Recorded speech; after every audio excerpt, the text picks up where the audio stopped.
बी न्यूजमध्ये आपलं पुन्हा स्वागत। आता बातम्या पाहूया विस्तारानं।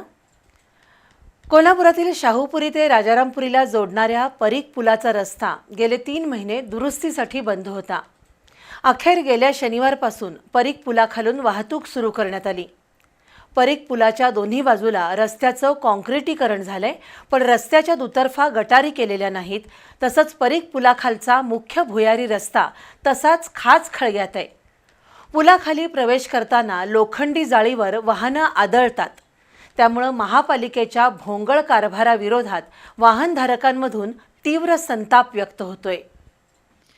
कोल्हापुरातील बाबूभाई परीख पुलाखालचा आणि पुलाजवळचा रस्ता अत्यंत खराब झाला होता।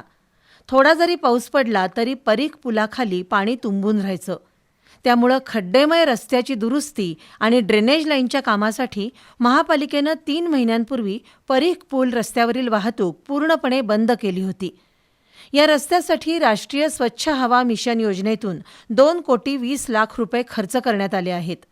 त्यातून RL ज्वेलर्स ते सायक्स एक्सटेन्शन जवळील आदित्य लॅबोरेटरीपर्यंतच्या निम्म्या रस्त्याचं काँक्रिटीकरण झालंय, पण एसटी स्टँडकडून राजारामपुरीकडे जाणारा निम्मा रस्ता उखडलेल्या स्वरूपात ठेवून घाई गडबडीत गेल्या शनिवारी हा रस्ता वाहतुकीसाठी खुला केला। गंभीर बाब म्हणजे पुलाखालील रस्त्याच्या समस्या कायम आहेत। जेमस्टोनच्या एका बाजूला गटर केली आहे, पण फाटकाच्या बाजूला गटर केलेली नाही। तशीच परिस्थिती सायक्स एक्सटेन्शन परिसरात पाहायला मिळते। तिथंही दोन्ही बाजूला गटारी केलेल्या नाहीत। त्यामुळे येणाऱ्या पावसाळ्यात पुन्हा एकदा परीख पुलाखालचा रस्ता पाण्याखाली असणार यात शंका नाही।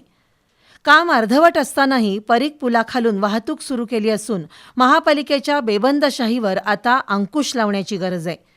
सायक्स एक्सटेन्शनच्या बाजूला गटारी केल्या नसल्यानं या रस्त्याकडेला असलेल्या दुकानांमध्ये पावसाचं पाणी शिरण्याची शक्यता आहे। त्यामुळे व्यापारी वर्गातूनही महापालिकेच्या भोंगळ कारभाराबद्दल संतप्त प्रतिक्रिया उमटत आहेत। हा रस्ता 3 महिने वाहतुकीसाठी बंद होता, पण 3 महिन्यात अर्धवटच काम झालं। येणाऱ्या सभागृहानं शहरातील अशा महत्त्वाच्या प्रश्नांकडे लक्ष घालून प्रत्येक काम वेळेत आणि दर्जेदार करून घ्यावं, इतकीच अपेक्षा सर्वसामान्य नागरिकातून व्यक्त होतीये।